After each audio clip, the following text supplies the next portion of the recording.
네, 그 투자 전략, 금요일에 미리 보는 주간 투자 전략, 김영환 연구원 발표하겠습니다. 국내 주식 담당 김영환입니다. 오늘 전략 인사이드랑 주식 프리뷰 자료 말씀을 드리겠습니다. 일단 결론부터 먼저 말씀을 드리면은 지금 개인 투자자 주도의 모멘텀 장세가 굉장히 뚜렷해지고 있는데, 이것 때문에 저희가 당초에 예상하고 있던 펀더멘탈의 합리적 수준보다 주가 상승의 폭과 기간이 조금 더 길어질 수도 있겠다라는 생각을 하고 있고요. 다만 이러한 상승이 조금 오버슈팅이라는 점을 염두에 둘 필요가 있다는 생각이 듭니다. 이렇게 오버슈팅된 주가는 조정 그 자체를 야기하는 건 아니지만은 실제 조정이 발생할 때는 그 조정의 폭과 속도를 좀 더 키울 수 있다라는 점에서 지금부터의 상승 국면에서는 조금씩 천천히 포트폴리오를 성장주에서 가치주로 좀 조정할 필요가 있다라는 생각을 하고 있고요. 근거에 대해서 차트를 보면서 말씀드리겠습니다. 저희 전략 인사이드 자료에 3페이지 보시면요. 개인들이 3월에서 4월까지 처음에 한번 강하게 들어왔었는데, 이때 당시에 주로 산 주식들은 반도체나 자동차나 은행 같은 대형 우량주들이었는데, 반면에 이후에 다시 한 차례 개인들이 또 강하게 들어온 6월에서 7월까지의 국면들을 보면은 주로 인터넷 소프트웨어나 헬스케어, 2차전지 이런 쪽들을 매수를 하는 강도가 컸었고요. 이런 부분들이 개인 성장주를 밀어올린 주된 역할을 했는데, 문제는 이걸로 인해서 개인들의 시장 내에서의 개인들의 비중 자체가 압도적으로 커졌다는 부분이 있습니다. 4페이지의 그림 6번을 보시면은 개인들의 누적 순매수는 3, 4, 5월에 비해서 7월, 8월로 오면서 매수 강도 자체는 일평균 매수 거래 대금 자체는 일평균 순매수 거래 그 금액 자체는 좀 줄어들었는데, 반면에 개인 투자자들의 전체 시장에서의 거래 비중 자체는 훨씬 더 올라가 있는 상황이고요. 이런 부분들이 지금 점점 수급 환경이 좀 건전하지 않은, 그러니까 외부에서 충격이 왔을 때 좀 조정받을 수 있는 폭을 키운 부분이 아닌가라고 생각을 해서 조금씩은 경계감을 가져야 되는 시점이라고 생각을 하고 있습니다. 그럼 이제 이런 식으로 오버슈팅이 진행됐을 때 이후에 모멘텀이 약화됨에서 나타날 수 있는 조정의 시기를 어떻게 볼 수 있느냐. 5페이지에 그림 8번에 정리를 해놨는데요. 과거에 보통 이런 장세가 어떻게 마감이 되냐면은 점점 주가가 상승하는 빈도 자체가 줄어듭니다. 빈도 자체가 줄어들면서 처음에는 좀 치고받는 날들이 많아지고요. 그러다가 어느 시점이 되면은 개인들이 매도에 나오게 되면서 주가가 쭉 밀리는 현상들이 나오는데, 결국은 이슈에 대해서 처음에는 호재만 반영하던 시장이 점차 호재와 악재가 다투는 시장으로 가다가 어느 순간이 되면 악재를 더 세게 반영하는 시점이 온다라는 거거든요. 보통 그런데 이게 한 2개월 내 거래일 중에서 상승한 비율이 한 7, 80%까지 갔다가 떨어지기 시작하면은 그 고점 대비해서 한 3개월 정도 지나면 보통 조정이 나온다라는 거고요. 이번에는 7월 9일 날 고점이 나왔고, 이후에 다시 상승 추세가 확 강화되지 못한다면은 과거 경험상 조정이 나타나는 시기가 9월에서 11월 정도가 좀 주의해야 되는 구간이다. 그래서 지금부터 더 올라갈 때는 많이 오른 주식들을 조금 정리를 해서 덜 오른 주식 위주로 갈아타는 전략이 적합하지 않겠느냐라고 생각을 하고 있습니다. 단기간에 대한 주간 투자 전략 프리뷰 통해서 단기 전략 부분을 좀 말씀드리면요. 2007년에 과거에 전 GT그룹 회장이 한 유명한 말이 있는데, 무슨 말이냐면은 음악이 나오는 동안은 춤을 출 수밖에 없다, 이런 얘기를 했었습니다. 결국은 유동성 파티가 진행되고 있으면은 여기서 먼저 뛰어내리는 거는 굉장히 쉽지 않다라는 말이고요. 분명히 그런 점에서는 단기간에 또 오버슈팅 되는 구간에서 공격적으로 먼저 팔아야 된다라고 말씀드리기는 어려운 건 사실입니다. 다만 이럴 때일수록 경고 신호도 무시해서는 안 되기 때문에 저희가 말씀드리는 거는 유동성 파티를 당장은 즐기자, 하지만 취하지 않고 계속 경고 신호에 대해서는 좀 경각심을 좀 높여갈 필요가 있다라는 생각을 하고 있습니다. 네, 이상입니다. 이게 저희 업종 추천 업종을 보면 지금 좀 전 개인들 비중 높은 종목이나 이런 걸 좀 경계선을 갖자는 톤이신데요. 실제 저희 추천 업종을 보면 2차전지, 자동차 이런 것들 보면 최근에 다 개인들이 집중적으로 매수한 업종 종목들이거든요. 그러니까 약간 좀 괴리감 좀 있는 건가? 일단 성장주 내에서는 당장 이제 조정의 기간을 저희가 추측컨대는 9월에서 11월이라고 말씀드렸으면은 아직까지 빠르게 조정이 온다고 하더라도 시간이 조금 더 남아 있잖아요. 그러니까 단기적으로는 성장주를 완전히 비우자 이렇게 말씀드릴 수는 없고요.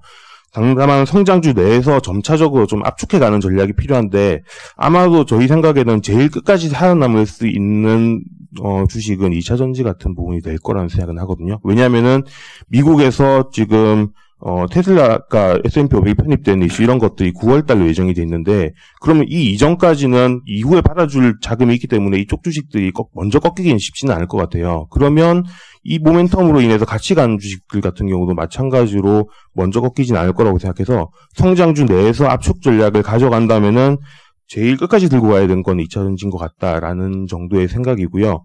다만 그 성장주 내에서도 조금씩은 먼저 팔아야 되는 것들부터 가지치기를 하자. 그런 관점에서 남겨놓은 상황이고요. 반면에 저희가 그래서 좀 성장주를 줄이는 대신에 편입한 게 통신이나 음식료 같은 경우가 되겠습니다. 저희 그 5페이지에 그 좀 워닝 시그널 관련해서 뭐 좀 설명해 주셨는데 이게 지금 저희 국내 주식 시장을 보고 지금 일단은 저 과거 사례를 갖다 분석하신 거잖아요. 근데 예. 지금 시장 컨센서스는 미국장이 꺾이지 않는 한 잔치는 계속된다라는 쪽인데 미국 쪽의 그 그림을 갖다가 이거 좀 대입한다고 하면은 거기도 마찬가지로 좀 2~4개월 내에 조정 가능성이 있는 건가요? 저희가 생각할 때는 한국의 성장주랑 미국 장에 대해서 좀 느낌을 말씀드리면은 미국의 우리가 빅테크 기업들이라고 하는 것들은 사실 굉장히 현금 흐름 자체가 우량하고 이미 성숙된 산업 내에 있는 기업들이죠. 그래서 이쪽이랑 한국에서 장기 이익 전망을 당겨오면서 급격하게 올라간 주식들이 동일선상에서 비교를 할 수 있느냐는 조금 의문이고요. 굳이 저희가 미국 내에서 한국 주식에 대한 먼저 선행성 있는 프락시가 있다라고 한다면은 테슬라 같은 경우가 되지 않을까 싶습니다. 그래서 미국 시장의 전반적인 흐름이 가느냐 안 가느냐랑 한국 시장이 뭐 아주 밀접하게 즉각적으로 반영할 거라고 생각하시고 있지는 않고요. 다만 결국은 밸류에이션 부담이라는 것들을 다 가지고 있는 상황이고 전반적으로 시장에 충격을 주는 외부 요인이 결국 외부 요인이 나와야 되는 건데 그런 것들이 9월에서 11월까지 대기하고 있는 것들을 대체로 보면 다 결국 미국발 이슈들입니다. 그래서 그런 그 악재가 서서히 반영되기 시작하는 뉴스는 미국에서 나올 수밖에 없고 그런 상황이 되면은 미국 증시도 일부분 조정이 나올 수는 있겠죠. 다만 저희가 생각할 때는 미국에 비해서 한국의 조정폭이 좀 더 셀 수 있다. 왜냐하면은 성장주 위주로 단기 성장성을 가진 성장 위주로 올라갔고 그 올라가는 구간에서 얘들이 수급이 더 먼저 취약해지고 있기 때문에라는 생각을 합니다. 네, 산업기업 분석으로 넘어가겠습니다. 오늘 자료가 많으니까요. 간단하게 포인트 위주로만 좀 말씀해 주십시오. 외부 일정 관계로 좀 순서를 좀 바꾸겠습니다. 셀트리온 헬스케어 구한선 연구원, 구한선 연구 접속돼 있나요? 예, 구한선입니다. 예, 말씀해 주세요. 네, 셀트리온스케어 어제 실적 발표했고요. 시장 기대치를 영업이익 단에서 30% 상회하는 호실적 시현했습니다. 그 목소리를 좀 크게 해주세요.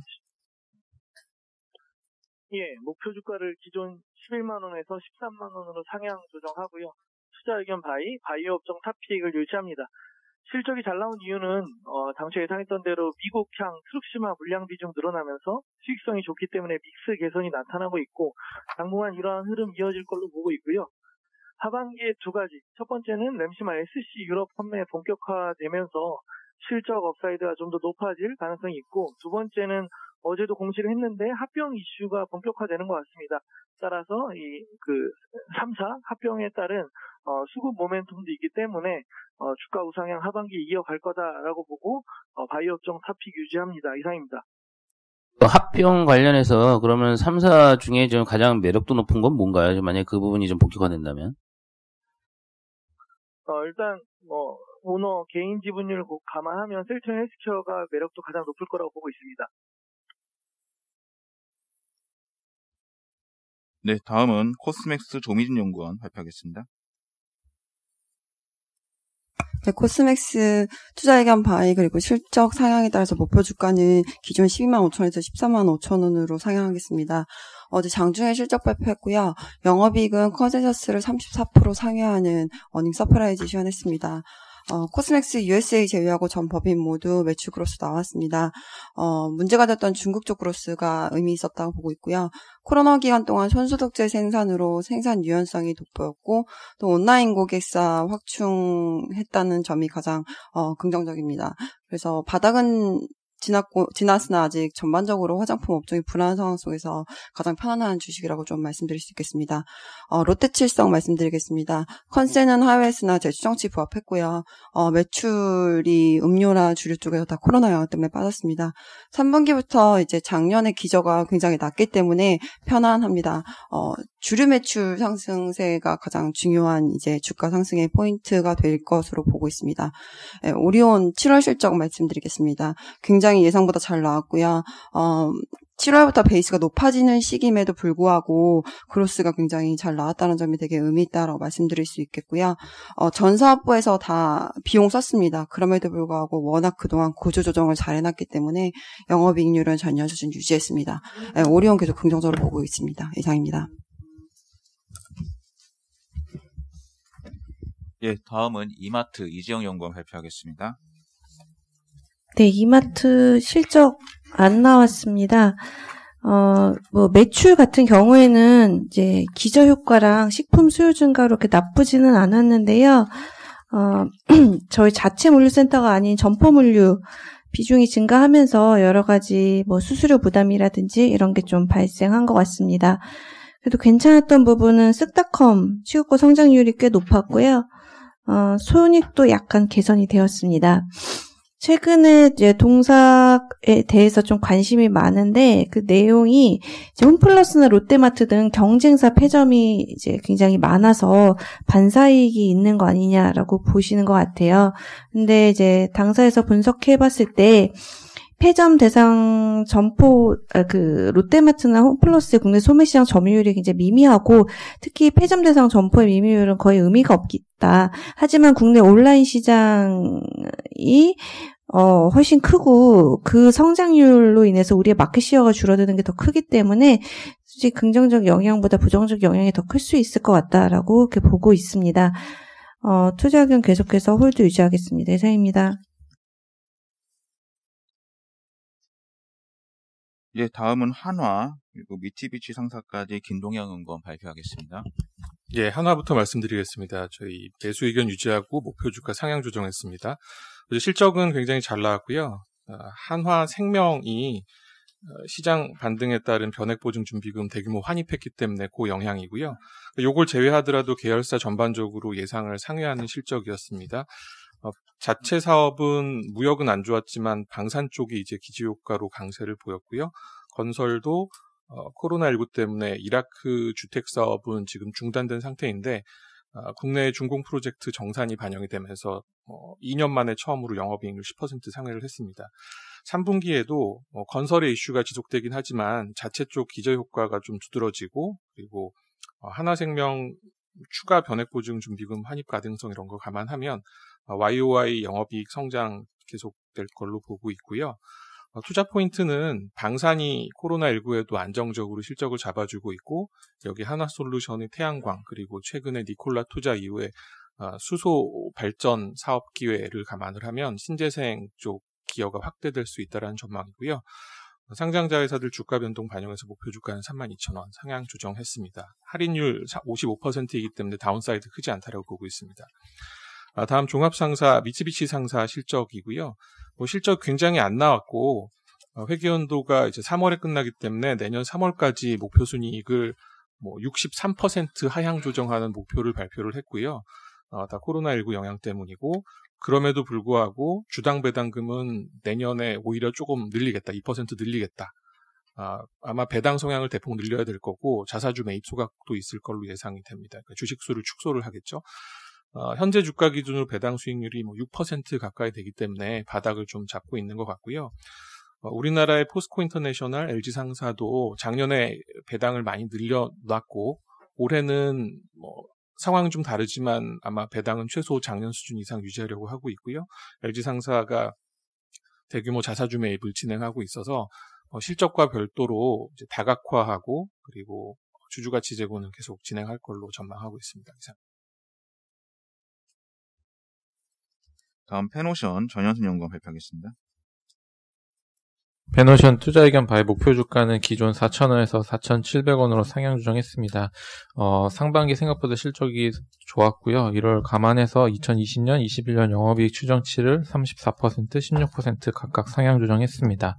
상반기 실적이 잘 나왔었던 이유는 시황이 어려웠음에도 불구하고 글로벌 네트워크를 잘 효율화해서 사용했고 운영 선대를 확충했던 게 좀 좋은 선택이었습니다. 글로벌 벌크 산사 중에서는 가장 이익이 좋았고요. 하반기에 시황 개선에 대한 시그널들이 좀 다소 포착되고 있습니다. 그래서 공급 증가 부담도 감소되고 있기 때문에 좀 상반기에는 자체적인 어닝 때문에 하반기에는 그 자체적인 어닝과 시황까지 좀 좋아진다는 측면에서 산업재들이 최근에 소외받고는 있지만 그럼에도 불구하고 밸류에이션이 좀 정상화될 수 있는 국면이 하반기에 좀 기대된다 보고 있습니다. 차트만 마지막으로 간단하게 말씀을 드리면 7페이지를 보시면 지금 중국에서 6월달, 7월달 철광석 수입량이 크게 증가하기 시작했고요. 그 다음에 코로나 이후에 정상화되는 그림이 나타나고 있는데도 불구하고 이제 항구에서는 재고가 크게 늘어나지 않고 있습니다. 철강 기업들 고로 가동률은 다시 코로나 이전 수준까지 올라오고 있고요. 철강 재고도 코로나 때 발생했던 급증 상황이 점점점 완화되고 있는 상황입니다. 본격적으로 철광석 수요가 늘어나면서 철광석 가격이 재차 신고점으로 향해 가고 있는 상황이고요. 가장 중요한 선행 지표 중에 하나인 중국 철강 가격마저도 바닥에서 거의 15% 정도 상승한 그림이 나타나고 있습니다. 그래서 하반기에 시황이 좀 좋아질 수 있는 선행 지표들이 하나둘씩 나타나고 있다는 점에서 페노션 산업재 중에서는 좀 관심 있게 봐야 되지 않을까 이렇게 판단하고 있습니다. 이상입니다. 예, 다음은 NC소프트 펄어비스 안대민 연구원 발표하겠습니다. 네, NC소프트 저희 게임 업종 탑픽으로 계속 말씀드리고 있는데요. 주가가 좀 조정을 받았습니다. 한 달 정도 조정을 받았고요. 다시 이제 달려갈 수 있는 타이밍이 왔다라고 저희 판단하고 있습니다. 2분기 실적은 예상했던 대로 조금 슬로우했어요. 리니지 M이랑 2M이 이제 좀 출시된 지 좀 되다 보니까 매출 다운턴에 들어갔고, 근데 이제 업데이트가 7월 달에 몰려 있어서 아마 3분기는 다시 반등을 할 겁니다. 근데 저희가 이제 주목하는 부분들은 사실은 이제 리니지 M2M의 실적보다는 나오게 될 신작들에 주목을 해야 된다라고 보고 있고요. 4분기에 나올 이제 불소2 그리고 리니지 2M 대만 이런 것들이 이제 모멘텀이 될 거고요. 내년도에 아이온2 프로젝트 TL 요렇게 이제 공개가 예정이 되어 있습니다. 그래서 뒤쪽에 이제 그림 1번 보시면 이 신작 출시에 따라서 실적도 올라가지만 시가총액이 같이 올라가는 모습들을 보여주고 있습니다. 근데 지금 보시면은 2017년에 리니지 M, 그다음에 이제 19년에 리니지 2M, 그리고 2020년 불소2 그리고 이제 내년도에 아이온이랑 프로젝트 TL 이런 것들이 이제 반영이 되면서 저희는 지금 밸류에이션 측면에서도 보시면 주가 차트가 많이 오른 거지 밸류에이션은 여전히 싼 상황입니다. 그래서 작년에 저희가 NC소프트 주가 50만 원일 때도 똑같은 이야기를 드렸었고요. 지금도 그 당시에도 밸류에이션 17배, 지금도 17배입니다. 그래서 저희는 충분히 업사이드 많다. 차트 보시지 마시고 펀더멘털을 보자라는 관점입니다. 펄어비스는 일단 홀드 의견 유지하겠습니다. 실적은 잘 나왔지만 지금부터 내년 4분기까지 신작이 없습니다. 어제자로 이브 에코스라는 게임이 출시를 했고요. 이 게임이 사이파이라고 해서 약간 조금 장르가 조금 특이한 장르예요. 그래서 이 부분들이 글로벌에서 크게 흥행하기는 저희는 좀 쉽지는 않다라고 일단 판단하고 있고요. 잘 되면 일단 단기적으로는 주가는 좀 움직일 수는 있겠지만 말씀드린 대로 내년 4분기까지 신작이 없다라는 부분들은 결국은 실적이 다운턴에 들어갈 수밖에 없다라는 부분들입니다. 그래서 홀드 의견 유지하도록 하겠습니다. 이상입니다. 예, 다음은 파마 리서치 프로덕트 휴메딕스 나간전 연구원 발표하겠습니다. 네, 휴메딕스부터 먼저 말씀드리겠습니다. 일단 코로나19 장기화 국면에서도 전문의약품 부문이 경쟁사 톡신 허가 취소 노이즈로 내수 반사이익 효과로 이제 매출이 증가하며 성장했고요. 또 기존의 이제 필러 매출도 선방하는 모습을 보였습니다. 특히 이제 주목할 점은 이제 파나시의 주력 품목이 이제 물광주사 의료기기가 코로나19 영향으로 중국향 수출이 부진했는데 코로나19 진단키트 OEM 생산에 따른 매출 증가가 파나시 매출 회복에 기여했습니다. 또한 영업 외단에서는 일회성으로 투자자산 처분이익이 발생하면서 세전이익도 양호한 모습을 보였습니다. 사실 이제 하반기에 더 주목할 필요가 있는데요. 이제 7월에 독일 롬멜라사 일회용 정환제 생산 설비 설치를 완료했고요. 8월 밸리데이션 후 9월부터 정식 생산 예정에 있어서 하반기 안과용제 CMO 매출 기반 실적 확대 기대하고 있습니다. 네, 다음으로 파마리서치 프로덕트 말씀드리겠습니다. 매우 우수한 실적 보였고요. 콘주란과 리주란 중심의 의료기기 매출 성장 여전히 유효했습니다. 특히 리주란은 이제 동남아향 수출이 부진한 모습을 보였는데 2분기 때부터 중국향 수출 개시되면서 기존 수출국 감소 부분 상쇄를 확인했습니다. 또한 리엔톡스 톡신 매출 증가로 의약품 부분도 이제 매출 정상화되는 모습 보였고요. 또한 이제 화장품 부문도 중국향 수출 정상화 역시 되면서 고성장하는 모습을 보이고 있습니다. 특히 이번 분기는 제품 매출 확대에 따른 매출 총이율 개선 효과로 영업이익 우수한 모습 보였고요. 또한 영업 외에서 관세에 관련돼서 이제 환급금이 환입되면서 세전이익 역시 매우 우수한 모습을 보였습니다. 하반기에는 이제 신제품 출시에 따른 리주란 시술 확대로 이제 콘주란 공급점 확대 효과로 고성장세 이어갈 것으로 기대하고 있습니다. 이상입니다. 예, 다음은 한국전력 이민재 연구원 발표하겠습니다. 네, 어제 2분기 실적 서프라이즈 나왔고요. 이제 이 실적도 실적이고 이제 3분기 그다음에 4분기까지도 이러한 흐름 좀 계속 이어갈 수 있다라고 보고 있습니다. 근데 여전히 투자해야 되는 돈 대비 벌어들이는 돈은 좀 부족하다라고 보고 있어서 요금 개편은 여전히 필수적이다라고 보고 있고요. 일단 기본적으로 재생에너지 확대되는 거에 대한 안정성 강화라든가 배전망이나 시스템 투자, 그다음에 기존 발전소의 폐쇄 개선 작업에 대해서 대규모 투자 필요하고, 특히 이제 해상풍력 관련해서 한전 별도의 대규모 투자가 있을 걸로 좀 보고 있습니다. 근데 뭐 여전히 유가에 따라 그다음에 환경 비용 늘어나는 것들로 재무 구조는 불안정하기 때문에 이에 걸맞는 요금 체계 개편 하반기에 있을 거라고 보고 있고요. 3분기 때 2조 원대 실적, 그다음에 4분기 때도 1조 이상 실적 가능하다라고 보고 있어서 연간으로 3.9조, 그다음에 배당도 700원 정도 가능하다라고 판단하고 있습니다. 예, 다음은 포인트 엔지니어링 말씀드리겠습니다. 일단은 내년 2021년에 비메모리에 대한 투자가 있을 거다라는 건 다들 좀 알고 계실 것 같고, 그 비메모리 관련주에 대한 관심이 좀 있는데, 그나마 포인트 엔지니어링 같은 경우는 비메모리 관련주이다라고 저는 생각하고 있고, 잘 알려지지 않은 종목입니다. 그래서 일단은 신규 종목 살 때 포인트 엔지니어링 좀 적극적으로 좀 추천을 드리고 있고요. 2분기 실적은 제가 추정하는 것만큼 나왔습니다. 그렇기 때문에 실적에 대한 변동성은 크지가 않은 상황이고요. 이 회사는 글로벌 1위 IT 장비 회사인 어플라이드 머티리얼스의 파트너사고요. 전체 매출액의 한 75%가 이제 그쪽 회사에 발생을 하고 있는 상황입니다. 근데 이제 기대하는 점은 이 회사는 지금 현재 디스플레이 장비 쪽에 대한 코팅만 하고 있는데, 지금 신규 사업으로 반도체 쪽 코팅까지 지금 하려고 하고 있는 상황이고, 지금 두 개 라인이 세팅이 된 상황입니다. 그래서 현재 지금 테스트 진행 중에 있고, 중간 피드백은 상당히 좋게 지금 받고 있는 상황이라서 3분기 이내에 최종 승인이 날 것으로 보고 있습니다. 그렇게 되면 4분기부터 이제 반도체 쪽 사업이 시작이 될 걸로 보고 있고, 내년이 되면은 반도체 매출액이 약 280억 정도 예상을 하고 있습니다. 그래서 올해가 한 620억대의 매출액이면 디스플레이 쪽은 그대로 유지가 되고 반도체 쪽이 더해지면서 이쪽이 성장 동력이 된다라고 보시면 될 것 같고요. 일단은 이 회사는 글로벌 1위 장비 회사를 고객사를 확보하고 있기 때문에 삼성이나 하이닉스뿐만 아니라 TSMC라든가 마이크론까지도 공급이 가능한 밸류체인을 가지고 있다는 점에서 상당히 매력적이라 보고 있어서 포인트 엔지니어링은 비메모리 그리고 메모리 및 관련 주로 추천을 드리도록 하겠습니다. 이상입니다.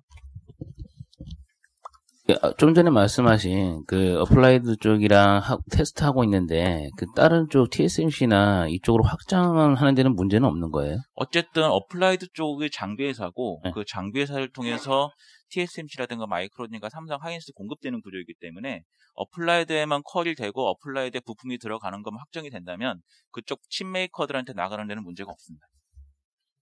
예, 그래서 이 회사를 보시면 전체 디스플레이 쪽 장비 쪽 부분 매출 비중을 보면 뭐 한국 비중이 뭐 30%, 뭐 중국 비중이 25%, 대만 비중이 29% 이렇게 골고루 분산이 되어 있어요. 그만큼 어플라이드를 고객사로 확보하고 있다는 게 그게 장점이라고 보시면 될 것 같습니다.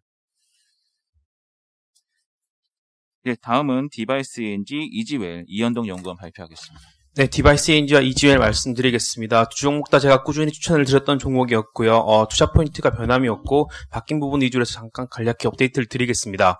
디바이스 ENG 같은 경우에는 2분기가 사상 최대 실적을 기록했습니다. 매출액 414억 원, 영업이익 163억을 기록했는데요. 가장 주목해야 될 포인트가 영업이익률인 것 같습니다. 거의 40%에 육박하는 영업이익률을 기록했고 재추정치였던 82억과 뭐 시장의 컨센은 없지만 그런 부분들 모두 다 상회했다라고 보시면 될 것 같고요. 핵심 경쟁력이 이번 분기부터 2세대 장비가 중국 OLED 쪽에 납품이 시작됐었는데 이게 이제 회사도 이렇게까지 수익성이 좋을지 몰랐다. 왜냐면은 비용 절감에 있어서 굉장히 많은 부분을 이뤄냈기 때문입니다. 그렇기 때문에 하반기에도 영업이익률을 30% 이상 가지고 갈 수 있다라고 이제 어느 정도 자신감을 피력하고 하고 있기 때문에 연간 실적에 대한 부분을 조정을 했고 이렇게 실적을 조정했을 경우 다시 PR이 이제 5배 미만으로 떨어지기 때문에 굉장히 저평가 받고 있다는 말씀을 계속 드리겠습니다.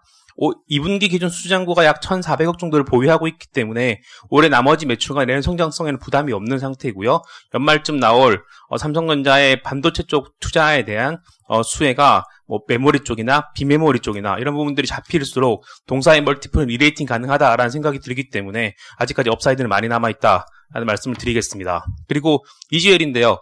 가장 저평가된 쇼핑 플랫폼이라는 말을 드리고 있습니다.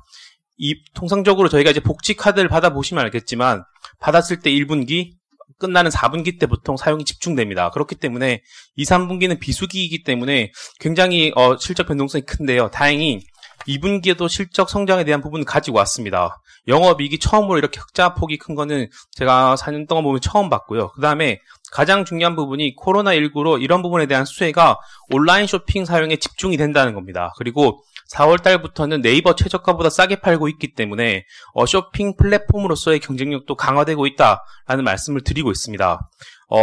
올해 상반기 기준으로 별도 기준 영업이익이 작년 연간치를 초과했고요. 연결 기준으로 보더라도 자회사단에서 적자만 없었으면 충분히 호실적이다라는 말씀을 드리고 있습니다. 올해 기준 멀티플이 18배고요. 국내에 아시다시피 언택트 관련된 소비주들이 PR이 굉장히 높다라는 부분을 감안한다 그러면 굉장히 싸다라는 말씀을 드리겠고, 복지 사업에 대한 사업 다각화와 그다음에 이제 어차피 다른 종목도 다 올라가고 있기 때문에 충분히 리레이팅이 가능한 국면이다라는 말씀을 드리겠습니다. 이상입니다. 이 디바이스 ENG 같은 경우에 지금 2분기부터 일단 2세대 장비 본격화 되면은 이익률 더 좋아질 거라고 말씀하셨는데 내년 영업이익률은 올해보다 좀 낮게 보셨네요? 이유 있나요? 이게 이제 내년도부터는 반도체 쪽 매출이 많이 잡아뒀었습니다. 왜냐 그러면 연반일쯤 나오는 부분인데 분명한 건 반도체 장비는 OLED 장비보다 영업이익률은 떨어질 거고 그런 부분들을 마진 믹스를 개선해 본다 그러면은 마진율은 조금 떨어질 수밖에 없다라는 말씀을 드리겠습니다. 예, 다음은 2차전지 산업 고종훈 연구원 발표하겠습니다. 예, 중국 CATL이 글로벌 2차전지 기업들 대상으로 하나로 약 3.3조 원을 이제 투자를 합니다. 투자 대상은 이제 중국과 해외 2차전지 상장 기업이고요. 투자 범위는 이제 주식, 전환사채 등에 이제 포함되어 있습니다. 투자 방식은 저희가 흔히들 알고 있는 뭐 IPO 청약도 있고요. 장내 매수, 뭐 블록딜 등 다양한 것들이 이제 포함되어 있습니다. 해외 기업 투자 금액 한도는 3조 원이 이제 한도입니다.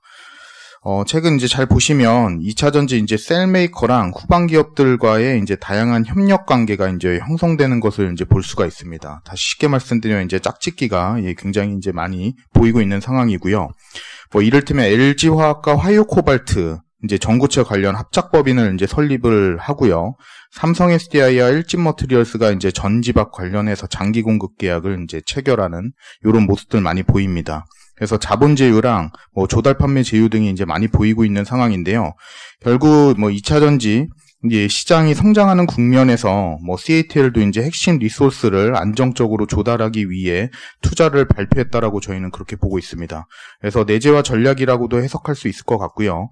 근데 현 시점에서 CATL이 투자하려는 이제 기업을 전망하는 것은 현실적으로 저는 어려운 이제 상황이다라고 이제 보고 있는데, 뭐 당분간 CATL의 투자 기업 찾기가 굉장히 활발할 것으로 저희는 보고 있고요. 뭐 CATL이 관심 있을 것으로 보는 투자 대상군은 저는 이제 특수 소재, 그리고 분리막, 전지박, 그다음에 고체 전해질 생산 기업들일 것으로 저희는 보고 있습니다. 이유 자체는 현재 국내 2차 전지 기업들의 투자 제휴권이 이제 많은 소재군들이라고 이제 볼 수 있기 때문입니다. 이상입니다. CATL하고 이런 특수 소재 쪽, 분리막 쪽 하고 있는 우리나라 업체는 없나요? 그럼? 이게 표 2번을 한번 보시면요. 저희가 이제 생각보다 이제 많을 거라고 이제 생각을 하는데, 실제로 국내 기업들이 CATL과 거래하는 게 그렇게 많지는 않습니다. 그리고 뭐 직납을 하고 있는 뭐 소재군은 전지박 하나밖에 없고요. 뭐 다른 것들 같은 경우는 대부분 이제 중국에서 다 조달을 하고 있기 때문에 아마 한국 기업들 같은 경우는 저희가 뭐 추후에 또 모니터링을 해볼 필요가 있기는 하지만, 현재로서는 뭐 CATL과의 이제 거래가 있어서 뭐 매출이 절대적이기 때문에 뭐 CATL의 뭐 선호가 있을 수 있다라고 제시할 수 있는 기업은 현실적으로 지금은 없는 상황이다라고 말씀드릴 수 있을 것 같습니다.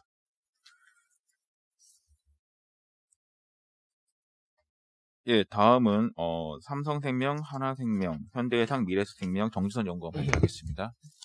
예, 먼저 손해보험부터 말씀드리겠습니다. 예, 어제 현대해상, 하나손해보험, 예, 실적 나왔고요. 예, 둘 다 컨센서스에 거의 부합하는 내용이었습니다. 내용적으로도 이제 예상 범주에 있었습니다. 자동차, 장기 위험수익 모두 개선됐고요. 예, 두 개는 자동차 이제 요율 인상 효과, 거기 이제 코로나 반사이익, 장기도 이제 코로나에 따른 반사이익이 있었습니다. 사업비도 이제 좋았습니다. 신계약 경쟁이 조금 이제 슬로우 된 것도 있었고요. 거기다가 이제 좀 채널 쪽에서도 요즘 그렇게 시책을 많이 실어서 영업한 분위기가 아니다 보니까 이제 사업비 운용하기 좀 더 수월했다 보고 있습니다. 두 회사 모두 희망퇴직이 있었음에도 불구하고 전년 대비 이제 사업 비율이 개선됐습니다. 그 다음에 생명보험, 하나생명, 미래에셋생명 말씀드리겠습니다. 여기도 이제 컨센서스에 대체로 부합했습니다. 이제 특이 요인은 이제 변액 쪽에서 이제 보증준비금이 1분기에 대규모 적립됐던 게 2분기에 환입이 됐다는 점, 그리고 이제 손해보험과 마찬가지로 사람들이 병원에 안 가니까 이제 손해율이 개선됐다. 이 두 가지가 있습니다. 거기에 하나생명은 이제 딜라이브나 칼라에 관한 손실 인식도 조금 있었고요. 마지막으로 삼성생명입니다. 삼성생명 지배순이익 4,400억으로 컨센서스랑 10% 정도 상회했습니다. 앞선 하나생명이나 미래에셋생명과 마찬가지로 변액 보증준비금 환입, 그리고 이제 4차 쪽 조화전 그 문제가 그런 게 있었고요. 그다음에 B차 쪽도 적극적인 비용 절감에 힘입어서 손익이 개선되었습니다. 최근에 사실 이제 삼성생명 주가가 이제 업황이나 회사 실적과 좀 별개로 움직이는 모습을 보이고 있습니다. 보험업법 개정안 통과 가능성 때문이고요. 근데 이제 이런 이슈가 부각되는 게 이제 삼성생명이 갖고 있는 전자지분 가치를 부각시켜준다라는 측면에서는 좀 긍정적으로 볼 수도 있겠지만, 이게 단순한 보유주식 매각 이슈는 아니거든요. 예, 삼성의 지배구조 문제와 이제 연결이 된 거고요. 그래서 이 법안의 통과 가능성, 그리고 이제 파급력, 거기다가 이제 만약에 이게 된다라고 했을 때 과연 삼성생명의 회사에 어떠한 실익이 있느냐, 이런 쪽의 문제 종합적으로 좀 검토해서 접근할 문제가 아닌가라고 생각합니다. 아직까지는 불확실성이 대단히 크다라는 입장입니다. 이상입니다. 예, 다음은 채권 전략으로 넘어가겠습니다. 강승원 연구원 발표하겠습니다. 예, 저희 미국 물가채 투자 권고 드린 자료고요. 기본적으로 물가채가 물가에 대한 베팅이기도 하지만, 저희 이번 자료의 핵심은 물가에 대한 베팅보다는 연준의 물가 목표제도 변화에 베팅하자라는 겁니다.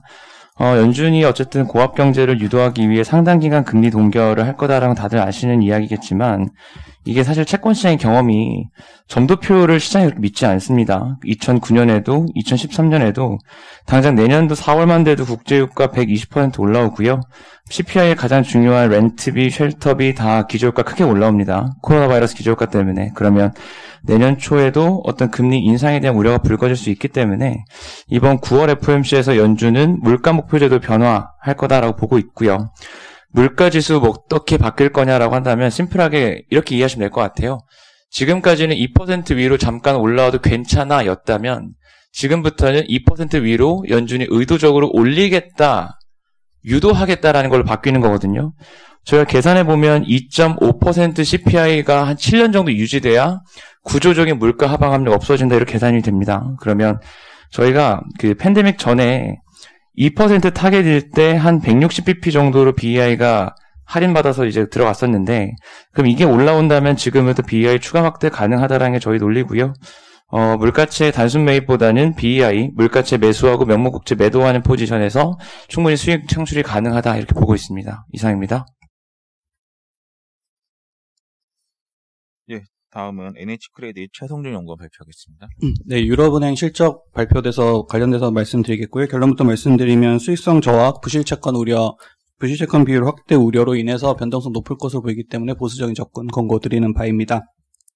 초저금리 장기화에 따른 이자 수익 감소, 그리고 대규모 대선 충당금 적립으로 유럽은행들 수익성 저하됐고요. 대선 충당금 같은 경우에는 1분기 204억 유로에 이어서 2분기에도 209억 유로를 적립했는데 작년 분기 평균이 한 83억 유로라서 상대적으로 많은 대규모 대선 충당금 적립한 걸 확인하실 수가 있고, 이러한 부담은 앞으로 계속 지속될 것으로 판단됩니다. 다만 이제 자본 적정성이라든가 유동성은 좀 안정적이기 때문에 크레딧 이벤트 발생 가능성은 낮다라고 말씀드릴 수 있을 것 같고요.